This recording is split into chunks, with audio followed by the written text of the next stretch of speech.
السلام علیکم سامعین، 12 ربیع الثانی کی تاریخ شروع ہو چکی ہے، 15 اکتوبر ہے۔ خبر کا عنوان ہے ایرانی فوج کے کمانڈر پھر سامنے آ گئے۔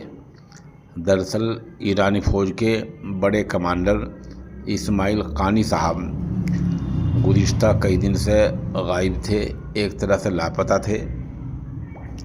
خبروں میں پہلے کہا گیا تھا کہ ایران کے روحانی پیشوا آیت اللہ خامنئی نے ان کو ہاؤس اریسٹ نظر بند کر دیا ہے اور ان سے پوچھ تاچھ کی جا رہی ہے۔ پھر ایک خبر آئی کہ ان کو ہارٹ اٹیک ہو گیا ہے، پھر ایک خبر آئی کہ ان کو مارا پیٹا جا رہا ہے۔